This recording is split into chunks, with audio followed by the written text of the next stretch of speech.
좋은 믿음, 건강한 믿음이라는 제목으로 하나님 말씀 나누겠습니다. 우리 옆에 계신 분 인사하실 때 집사님, 권사님, 장로님이 그런 분이십니다 하고 인사하겠습니다. 시작. 집사님, 권사님, 장로님께서 그런 분이십니다. 그런 분이 어떤 분이에요? 네, 그렇죠. 좋은 믿음과 건강한 믿음 가지신 분이에요. 우리 교회 여러 성도님들 여러분 모두는 다 좋은 믿음, 또 건강한 믿음 가지신 분들인 줄로 믿습니다. 지난 한 주간에 우리가 특별 새벽 기도회를 하면서 믿음이라는 주제를 가지고 하나님의 말씀을 전했습니다.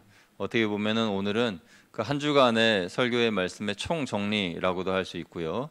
오늘 나오신 우리 성도님들은 새벽 예배에 못 나오셨어도 오늘 말씀만 잘 들으시고 그것을 여러분 마음속에 받아들이면 다 그냥 엑시스만 받아서 드시는 거예요. 그래서 이 말씀에 집중하여 잘 들어주시기를 부탁을 드려요. 우리가 하나님을 믿는다고 할 때에 우리의 믿음은 신뢰를 바탕으로 합니다. 그러니까 누구를 믿는다라고 할 때에 뭐 의심스럽고 또 전혀 믿업지 못한 그런 사람을 믿지는 않죠. 그런 이유는 그 사람과의 신뢰가 바탕되지 않기 때문이고, 반대로 신뢰감이 바탕이 되면 어떤 말을 해도 다 믿음이 와요. 그래서 우리가 하나님의 말씀을 믿는다라고 할 때에 우리가 하나님과의 어떤 신뢰감, 그런 신뢰 형성이 인격적으로 서로에게 있기 때문에 하나님의 말씀을 믿고 하나님께서 하신 말씀을 그대로 행하려고 하는 겁니다. 이것을 우리는 믿음이라고 말을 하죠. 그래서 믿음은 인격과 인격과의 관계에서만 맺혀지는 것입니다. 믿음은 나의 인격과 하나님의 인격 사이에서 만들어지는 관계예요. 그래서 저 사람 참 믿음이 좋아요 라고 할 때 그 믿음이 좋다는 것은 하나님과의 인격의 관계의 깊이가 깊고 또 크다라는 것입니다. 우리가 하나님과 나와의 관계가 더 깊어지고 더 믿음이 좋아지려면 하나님과의 끊임없는 인격적인 만남과 교제, 이것을 위해서 힘써야 됩니다. 하나님과 우리와의 관계는 신뢰의 관계이기 때문에 하나님께서는 우리를 대하실 때에 고장난 기계를 대하듯이 하지 않습니다. 예를 들어서 병이 들었다. 그러면 병이 들었으니까 건강한 사람으로 내 이 사역에 어떤 교체를 해야 되겠다. 그러지 않으신다는 거예요.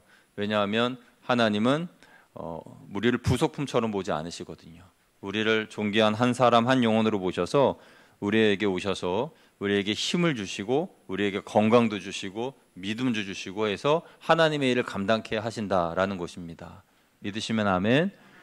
그래서 우리가 이 세상의 어떤 기업이나 회사나 뭐 그런 곳이 교회가 아니잖아요. 그러니까 교회가 그런 어떤 기업의 경영이나 그런 마인드로 운영되는 곳이 아니잖아요. 그래서 예를 들어 우리 부서에 누군가가 아프다. 그러면은 그 아픈 그분을 위해서 열심으로 함께 기도하는 거예요. 위하여서 뜨겁게 부르짖어 기도하는 거예요. 그래서 하나님께서 놀라운 은혜와 기적을 베풀어 주셔서 낫게 하시고 그것이 간증이 되고 그분은 또한 은혜를 받아가지고 그 은혜를 가지고 더 열심히 주를 위하여 감당하고 일을 하고 봉사하고, 이게 바로 교회의 모습인 거예요. 그런데 세상의 회사나 기업은 어떻습니까?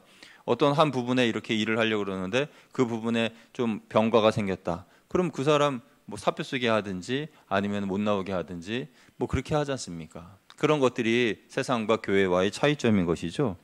왜냐하면 하나님께서는 우리를 소모품으로 보지 않으시기 때문에 하나님 우리를 갈아 끼우지 않으시고 고쳐서 하나님의 뜻대로 힘을 주시고 사용하신다라는 거예요. 이게 바로 하나님과 우리와의 인격적인 관계를 바탕으로 해서 생겨나는 일들인 것이죠. 그래서 우리는 하나님을 믿는다라고 말합니다. 이 하나님을 믿습니다라고 하는 말은 하나님께서 저의 과거도 책임져 주셨고 지금도 책임져 주시고 앞으로의 미래도 책임져 주실 겁니다라는 그런 확신에 찬 그런 믿음의 고백인 것이죠. 여러분, 믿음은 하나님과 나와의 깨어진 관계를 회복시켜 주시는 통로입니다. 그리고 또 은혜로 나아가는 방법이에요. 이 믿음으로 말미암아 우리는 하나님의 의를 받게 됩니다. 그래서 하나님의 의, 창세기 15장에 보면은 아브라함이 하나님을 믿으니 그를 하나님이 의로 여기셨다 그랬어요. 그러니까 의를 그에게 선물로 주셨는데, 그런데 이것은 아브라함이 의를 받을 만한 믿음이 있었기 때문에 하나님의 의를 받은 것이 아니라 하나님께서 의라고 하는 선물을 준비해 놓으시고 그 선물을 받게 하시기 위해서 믿음을 테스트하셨던 겁니다. 그래서 작은 믿음이라도 통과되면 내가 나의 의를 너에게 주겠다. 하나님의 의를 주겠다. 이 의를 받는 사람들은 다 구원을 받게 되는 거죠. 그래서 하나님의 의를 아브라함이 받게 되었다라는 것이죠. 마찬가지로 우리도 하나님의 의를 받으려면 하나님의 전제 조건인 믿음에 부합되기만 하면 됩니다. 그런데 하나님께서 어떤 거창한 전제 조건을 만들어 놓으신 거 아니에요. 너가 교회를 10개를 개척해라. 또는 성경을 100번 통독해라. 또 성경을 너 최소한 50번은 필사를 해야 내가 너에게 의를 주겠다. 이렇게 우리의 믿음의 전제 조건을 딱 걸어 놓으신 게 아니에요. 어떤 전제 조건입니까? 우리가 실천할 수 있는 아주 사소한 것까지도 하나님 앞에 나아갈 수 있는, 그래서 오늘 오전에 설교 시간에 말씀드렸던 것처럼 그 사마리아 여인이 주님을 만났을 때의 마음을 열고 주님을 받아들였던 그 한 가지, 아주 단순하면서도 아주 누구나 할 수 있는, 그리고 삭개오가 나무에서 내려오라 하실 때 내려와서 주님을 영접했던 그것, 누구나 할 수 있는 그것을 요구하시는 것이지 큰 것을 요구하시는 것이 아니에요. 그래서 작은 것을, 그 작은 믿음의 조건을 부합되고 받아들였을 때 하나님께서 의를 주시는 것인데, 그러면 하나님께서 왜 우리에게 의를 주시려고 했던 것인가? 그것은 나의 삶의 목적을 하나님께로 두기 위해서입니다. 나의 삶의 목적이 하나님이 되기 위해서인 것입니다. 여러분, 믿음의 사람들은 성공을 목표로 삼지 않고 하나님을 목표로 삼습니다. 근데 참 신기한 건 하나님을 목표로 산 인생들은 다 성공한 인생인 줄로 믿습니다. 왜냐하면 그 마지막 모습을 보면 다 성공했어요. 여러분, 세상의 성공의 기준이 돈이고 명예고 권세고 그런 것들이지만은, 그런 것들을 성공의 기준으로 삼은 사람들의 마지막 모습을 보세요. 그들의 모습이 행복합니까? 그들의 모습이 어떻습니까? 비극적이고 참담하지 않습니까? 그러나 하나님을 내 인생의 목적으로 삼은 사람들 보세요. 비록 무화과 나무가 메마르고 밭에 소출이 없고 외양간에 송아지가 없을지라도 나는 여호와를 인하여 기뻐하며 찬양하는 그 믿음의 모습으로 나아가는 성공자의 인생임을 보게 됩니다.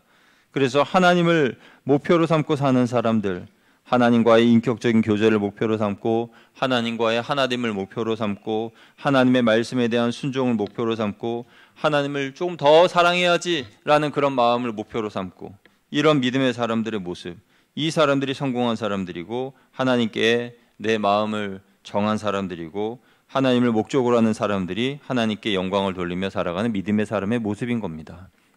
믿음은 하나님 이외의 것에 대해서는 눈을 돌리지 않습니다. 내가 믿음의 사람이 되었다라는 것은 하나님의 자녀로서 만족하며 감사하며 살아가는 것입니다. 하나님은 우리의 겨자씨만한 믿음만이라도 보신다면 하나님의 의를 선물로 주실 준비가 되어 있으세요. 그러니까 아주 작은 한 가지, 기본으로 돌아가서 예배 생활, 말씀 생활, 기도 생활, 이런 것에 충실한 저와 여러분 되시기를 주님의 이름으로 축원드립니다. 저는 저희 집에서 저희 첫째 딸한테 늘 테스트를 받는데, 제가 뭐 바깥에서 일이 과중하든지 아니면 또 집안에 와가지고 또 일이 또 과중하든지, 집안에도 일이 있으니까 집안에 일을 하든지, 아무튼 그래가지고 좀 예민해질 때가 있어요. 그 예민해질 때 있으면은 뭐 딱 날카롭게 얘기할 때가 있습니다. 그러면은 저희 첫째가 하는 말이, 아빠 오늘 성경 몇 장 읽었어? 그렇게 물어보는 거예요. 그래서 왜? 아니 아빠 날카로워진 거 보니까 성경 말씀 많이 안 읽은 것 같은데?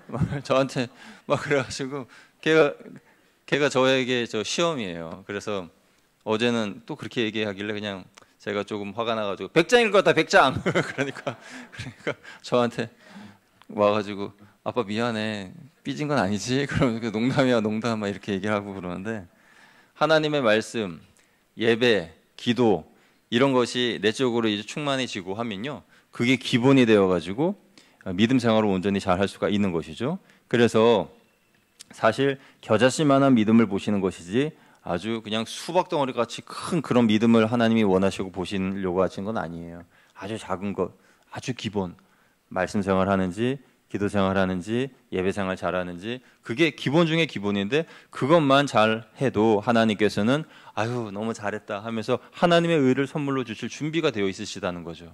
하나님의 의를 선물로 받는 저와 여러분 다 되시기를 주님의 이름으로 축복합니다.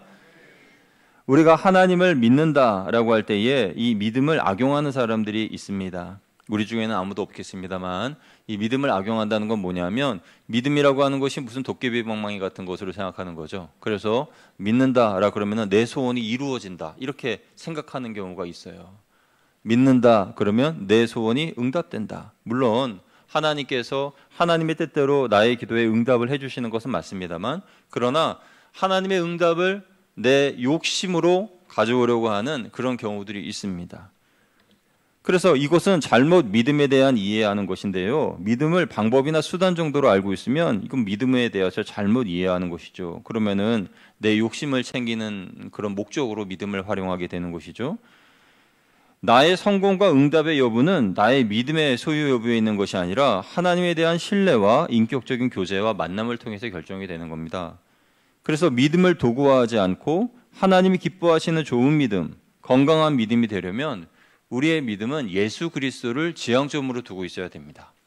비행기가 하늘로 날아갈 때에 하늘을 지향점으로 해서 뜨듯이 그리고 뒤에서 추진력을 바탕으로 뜨듯이 우리도 신앙생활할 때 열심히 달려가기만 하면 되는 것이 아니고요. 그 열심히 달려가려고 하는 그 목표가 있어야 되고 대상이 있어야 되고 지향점이 있어야 되는데 그게 바로 예수 그리스도라는 거예요. 그래서 예수님이 나의 지향점이 되신다는 것은 예수님의 인격을 닮아가는 삶, 예수님이 걸어가셨던 그런 삶을 본받아 나도 걸어가는 그 삶, 예수님이 십자가의 삶, 또 주님의 몸된 교회를 사랑하신 그 모든 그런 삶의 모습들, 그런 것들을 닮아가는 것이죠. 그래서 예수 그리스도를 지향하는 사람이 건강한 믿음, 좋은 믿음을 갖게 되는 겁니다. 만약 믿음이 예수 그리스도를 지향하지 않으면 그 믿음은 나의 욕망을 향할 수가 있어요. 그러면 믿음의 방향이 나 자신을 향하고 세상을 향하고 성공을 향하기 때문에 겉으로는 주를 위하여 산다고 하지만은 사실상은 얼굴에 믿음이라는 가면을 쓰고 또 내 몸은 믿음이라고 하는 색깔로 덧칠하고 채색하고 그래서 볼 때에는 믿음의 사람처럼 보이지만 정말 위기가 닥쳤을 때에 그 사람에게 믿음의 모습이 보이는 것이 아니라 세상 사람들과 똑같은 모습이 보인다라는 것이죠. 그것은 믿음의 삶을 살지 않았기 때문에 그런 것입니다. 예수 그리스도를 나의 믿음의 지향점으로 삼지 않았기 때문에 그런 것이에요. 그래서 믿음은 나의 야망을 성취하기 위한 도구가 아니라 나의 삶에 하나님의 뜻을 실현시키기 위한 통로가 되어야 한다라는 것입니다. 그래서 우리가 인격이 자라가고 하나님 앞에서 겸손한 존재가 되어가면서 내 모습을 통해서 하나님의 형상이 드러나고 사람들로 하여금 야, 저 사람 진짜 예수님 믿는 사람이구나 라는 소리를 우리들이 들을 수 있어야 돼요. 예수님의 모습이 우리의 삶을 통해서 보여지는 그러한 역사가 있게 되시기를 축복합니다. 이게 믿음의 사람의 모습인 것이죠. 믿음이 예수님을 지향할 때에 우리는 예수님의 거룩한 성품을 배우고 그 성품을 통해서 하나님의 성품을 배웁니다. 왜냐하면 예수님은 하나님이시니까요. 우리가 하나님에 대하여서 바로 알기에는 어렵지만 예수님의 모습을 통해서 하나님을 느끼고 알 수가 있어요. 그래서 예수님을 알아가게 될 때에 나는 하나님의 신적 성품에 참여하게 되는 겁니다. 사실 하나님의 형상대로 지음받았다라고 하는 것은 인간의 외적인 모습으로 하나님께서 그렇게 우리를 만드셨다는 뜻이 아니라 하나님의 성품, 하나님의 신적인 성품을 닮게 창조하셨다라는 그런 말씀이거든요. 그러니까 우리가 자녀를 볼 때에 사랑하는 마음, 아낌없이 조건 없이 사랑해주는 그런 마음, 그런 행동, 그것은 하나님께 받은 그런 신적 성품이죠. 하나님께 받은 그런 성품이 내 안에 있는 거예요. 긍휼의 마음, 어려운 사람을 보고 도와주고 싶고 또 나눠주고 싶고 하는 그런 마음이 내 자연인으로서의 마음이 아니라 하나님의 성품을 닮았기 때문에 그런 마음이 우리 가운데 있는 것입니다.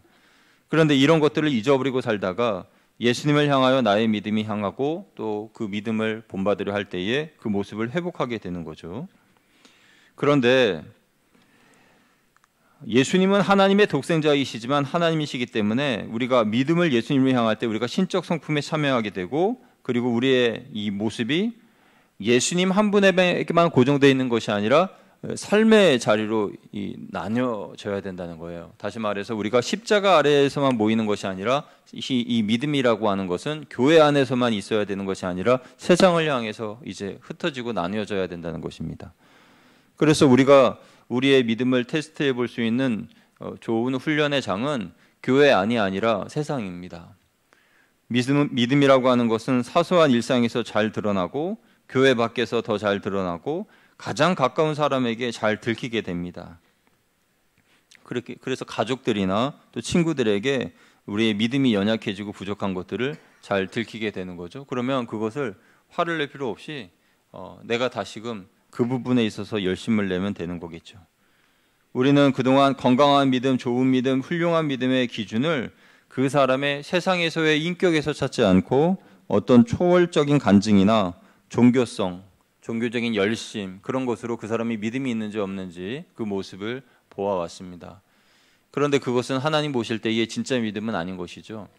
정말 진짜 믿음은 세상에서 이방인들에게 존경을 받고 아브라함처럼, 그리고 사랑받고, 그래서 재물이나 또 시간이나 모든 것을 주를 위해 헌신하며 사용하되 세상 사람들을 위해서도 아낌없이 나눌 수 있는 그런 사람이 되어야 되겠죠.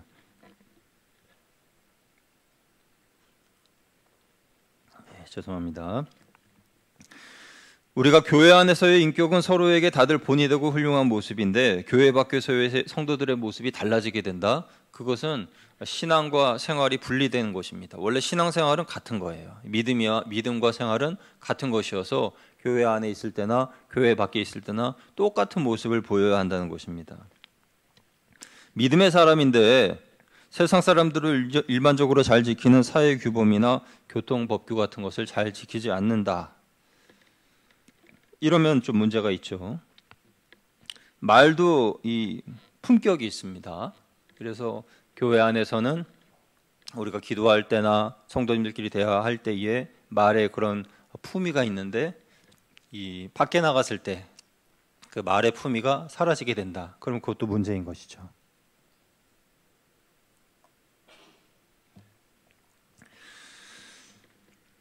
그래서 우리의 믿음이 정말 예수 그리스도를 향하고 있다라면 우리는 교회의 십자가 아래에 있는 것이 아니라 십자가를 들고 밖으로 나아가야 된다라는 것입니다. 네. 우리 교회 안에서만 성도들 앞에서 인격적이고 거룩한 모습이 아니라 세상에서 믿음의 사람의 모습을 보이는 저와 여러분 되시길 주님의 이름으로 축원드립니다. 우리 옆에 계신 분 인사하겠습니다. 세상에서도 존경받는 사람이 됩시다. 인사하겠습니다. 세상에서도 존경받는 사람이 됩시다. 아멘. 여러분, 믿음이라고 하는 것, 이것이 이 완성형이 아닙니다. 처음부터 딱 만들어진 그것을 내가 취하여서 믿음의 사람이 된 그런 어떤 그런 모습이라고 생각하면 좀 착각이에요. 어떤 분이 간증을 하셨는데 그 분의 간증 얘기가 저는 일부분은 맞고 또 일부분은 좀 잘못 생각하고 계시다는 생각이 들어요. 뭐냐면 이 어느 날 자기가 이 환상 중에 천사가 자기의 이 마음의 문을 확 열더니 안에 있는 시꺼먼 것을 쑥 빼더니 자기 안에 이 하얗고 깨끗하고 순결한 것을 쑥 집어넣고 문을 딱 닫았대요.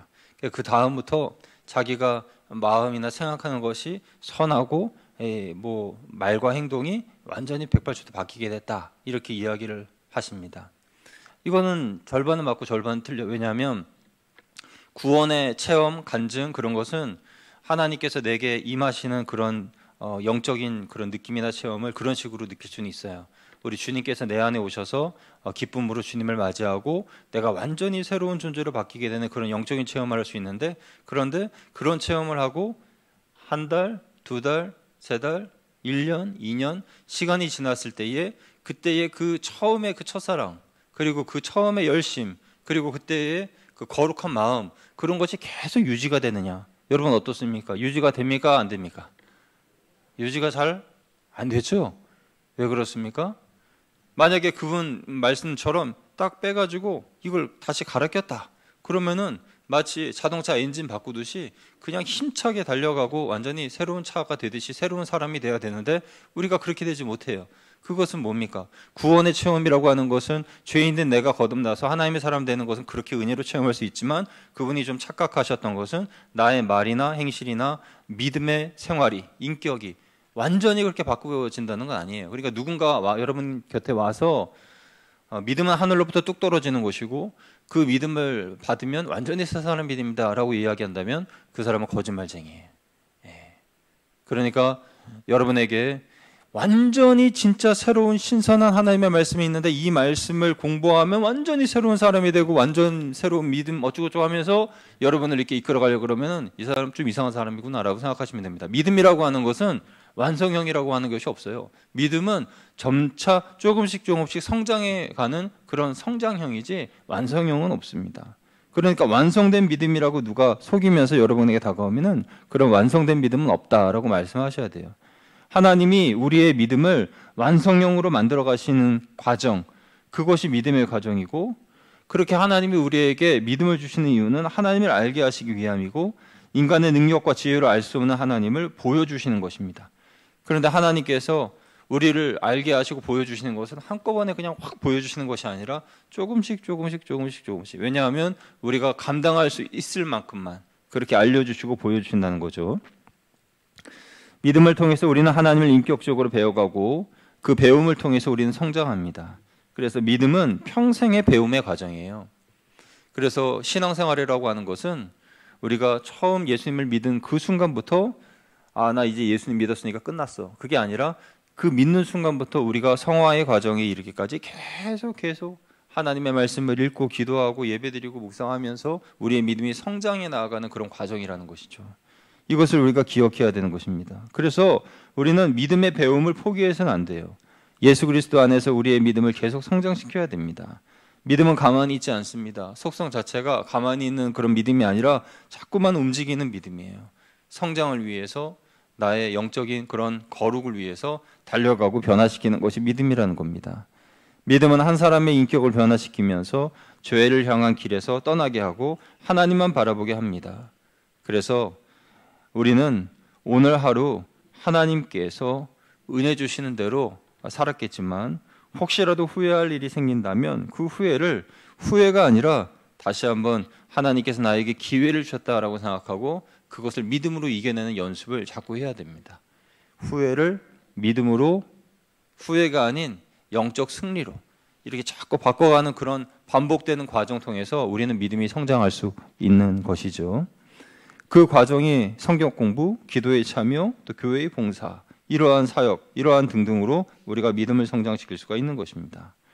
하나님의 말씀에 대한 순종도 하나님의 사람으로 살기 위한 순종이어야지 하나님의 말씀을 그냥 덮어놓고 읽거나 아니면 성경 통독을 목적으로 해가지고 읽는 것이 아니에요. 우리가 하나님의 말씀을 읽는다라고 하는 것은 이 하나님의 말씀 아래에 나의 모든 고집과 나의 모든 생각과 판단을 내려놓겠다라는 뜻입니다. 하나님의 말씀에 이제는 순종해서 내 생각은 이렇지만 하나님의 말씀하시면 그 말씀대로 순종하여 따라가겠습니다. 이런 결단의 그런 표현이기도 한 것입니다.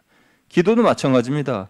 기도도 내가 두 손 들고 하나님 앞에 나아갑니다. 천부여 의지없어서 주님 앞에 나아가오니 주님 나를 받아주시옵소서 하고 하나님께 모든 것을 맡기고 의탁하는 것이죠. 그래서 이 하나님의 말씀에 대한 순종과 기도에 대한 헌신이 우리에게 꼭 있어야 되는 거예요. 그러면 이전에는 불합격점이었던 그런 시험과 어려운 일들이 이제는 그 믿음으로 인해서 승리하고 합격점으로 올라가는 그런 은혜가 있게 되는 것입니다. 그렇게 자꾸 반복해서 합격하다 보면은 결국은 하나님께서 저와 여러분에게 큰 은혜 주시고 믿음의 완성형으로 자라가게 되는 줄로 믿습니다. 아브라함에게 처음부터 하나님께서 이삭을 바치라고 하지는 않으셨어요. 왜냐하면 그럴 만한 믿음이 못 됐기 때문에. 그러나 이제 하나님께서 그의 믿음을 보시고 최종적으로 테스트할 때는 아들 이삭을 내게 바치라고 하신 것이죠. 그렇다고 그래서 하나님께서 아들 이삭을 그대로 데리고 가신 것은 아니잖아요. 하나님께서 여호와 이레의 하나님으로 그 수풀에 걸린 양을 예비해 놓지 않으셨습니까? 하나님께서 우리에게 예비하신 은혜가 분명히 있는 것입니다. 여러분, 우리는 완성형의 믿음으로 자라가기 위해서 오늘 나에게 주어진 시험, 또 나에게 주어진 이 영적인 숙제를 뒤로 미루지 마시고 포기하지 마시고 잘 감당해내는 여러분 되시기를 주님의 이름으로 축원드립니다. 여러분, 좋은 믿음을 소유했다라는 것, 그건 어떤 것인지 아까 말씀드렸습니다. 나의 믿음을 비우는 사람들의 입에서 저 사람을 보면 하나님이 있는 것이 분명해 라는 소리를 듣는 것, 그것이 좋은 믿음을 소유했다는 증거이고, 이것이 바로 사탄의 항복이기도 합니다. 사탄은 우리가 그런 소리를 듣지 못하게 하기 위해서 곳곳에다가 불순종의 요소들을 심어놓고 순종하지 못하게 하고, 또 곳곳에 게으름이라고 하는 요소를 심어놓고 우리가 잘못하여 게으름에 빠지게 만들고, 그렇게 우리를 넘어뜨리기 위하여서 애를 씁니다. 그런데 그렇게 가진 노력을 했는데도 도저히 이 사람은 하나님으로부터 분리시킬 수 없고 떨어뜨릴 수가 없다라고 할 때에 항복하면서 항복 선언을 하는데, 그 항복 선언이 바로 저 사람을 보면 하나님이 있는 것이 분명해. 저 사람 삶에서 예수님이 나타나, 예수님의 향기가 풍겨, 이런 소리가 나오는 것이에요.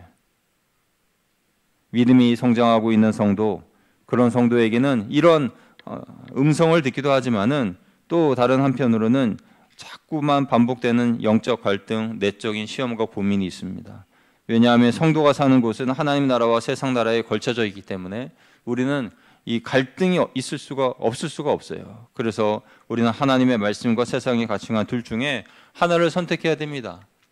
오늘 말씀의 이 한 구절처럼 오직 의인은 믿음으로 살리라, 이 말씀처럼 그럼에도 불구하고 나는 믿음으로 살리라, 이런 결단이 저와 여러분에게 있어야 할 줄로 믿습니다. 세상 사람들은 다 한편을 선택하여 가더라도 아니야, 그건 믿음의 길이 아니야 라고 싶으면 이 길로 가세요. 좁은 길, 예수님이 가신 그 길, 그 좁고 협착한 길이라 할지라도 그 길이 믿음의 길이라면 아무도 안 간다고 하더라도 여러분들은 그 길을 가시기를 주님의 이름으로 부탁을 드립니다. 이게 성숙한 사람의 모습이고, 그 믿음을 통해서 우리는 성장하고, 그렇게 성장하기 위해서 우리의 믿음은 항상 예수 그리스도를 지향하고 있어야 한다라는 것입니다. 예수 그리스도의 십자가를 바라보십시오. 십자가에 달리신 예수님의 그 사랑을 바라보십시오. 또 예수님의 몸된 지체로서 머리 대신 예수님을 바라보십시오. 예수님의 이 교회의 머리로서의 예수님을 바라보게 되면은 교회를 사랑하지 않을 수가 없어요. 교회를 사랑하시고 교회를 위하시고 자연스럽게 성도를 사랑하면서 교회와 성도가 거룩함을 가지고 세상을 향해 나아가는 우리 거양교회 되기를 주님의 이름으로 축원드립니다. 함께 기도하겠습니다.